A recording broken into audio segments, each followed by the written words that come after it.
ப்ரொஃபஸருங்கிறதுனால நான் அந்த ப்ரொஃபஸர் லுக்கும் வேணும். பட் இருந்தாலும் நம்ம கொஞ்சம் ஐயோ சார் இவ்வளோ நேரம் ப்ரொஃபஸர் தெரியாமல் இவ்வளோ பேசிட்டேன் சார். ஐயோ சரி சார். ஸோ ப்ரொஃபஸர்னால எனக்கு அந்த ப்ரொஃபஷனல் லுக்குங்கிறது வேணும். அதே நேரத்தில் மனசு என்னதான் இருந்தாலும் நமக்குள்ளே ஒரு ஹீரோ உள்ள ஓடிட்டே இருப்பாங்க இல்லையா சார்? ஆமாம், இவங்க பாட்டுக்கு ஏதாச்சும் வேறு ஏதாச்சும் கடையில் உட்காந்து மண்டே எதுவும் பண்ணிட்டாங்கன்னா நாளைக்கு கிளாஸில் எத்தனை ஸ்டூடெண்ட்ஸ் இருப்பாங்க. நான் அவங்களுக்கு கொஞ்சம் கன்ஃபியூஸ் பண்ணி விட்டேன். ஏன்னா எனக்கு ப்ரொஃபஷனல் லுக்கும் வேணும், அதே நேரத்தில் நான் யூத்தாகவும் தெரியணும். இப்போ நானே அவங்கக்கிட்ட நிறைய சஜஷன்ஸ் வாங்கினேன். ஏன்னா நம்மளோட நிறைய கஸ்டமர்ஸ் அவங்க பார்க்குறாங்க. ஸோ எக்ஸ்பீரியன்ஸ் அதிகமாக இருக்கிறதுனால என்னோட இன்புட் கொடுத்தேன். பட் அவங்களும் பெட்டர் சஜஷன்ஸ்லாம் கொடுக்கும்போது I'm seriously from the depth of the heart, bottom of the ஹார்ட்லேருந்து சொல்கிறேன். அந்த சர்வீஸ் ஃபேண்டாஸ்டிக்காக இருந்துச்சு. நெக்ஸ்ட் சிட்டிங் கண்டிப்பாக உட்கார்ந்து. ஸோ இனிமேல் கண்டிப்பாக ரெகுலர் கஸ்டமரில் சாரை கண்டிப்பாக இருப்பாங்கன்னு நினைக்கிறேன். சாரை பார்க்கலாம் அடிக்கடியா?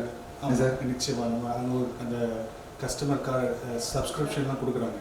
ஸோ அந்த மெம்பர்ஷிப்லாம் நானும் வாங்கிட்டேன் ஆக்சுவலாக. சார் சொல்லும்போது நமக்கே வரணும் அப்படின்ற ஒரு ஃபீல் வருது சார். Thank you sir. ஸோ இதே மாதிரி எல்லோரும் கண்டிப்பாக வரணும்னு நாங்கள் எக்ஸ்பெக்ட் பண்ணுறோங்க sir. Okay, thank you so much. Thank you so much. அதாவது இது நான் கேமரா முன்னாடி நிற்கிறதுக்காக பேசுகிறதா நீங்கள் நினைக்க வேண்டாம். ரியலாகவே அவங்க சர்வீஸ் நல்லா இருந்துச்சு. கண்டிப்பாக சார். ஸோ நீங்களும் வரணும்னு ஆசைப்படுறேன் நான்.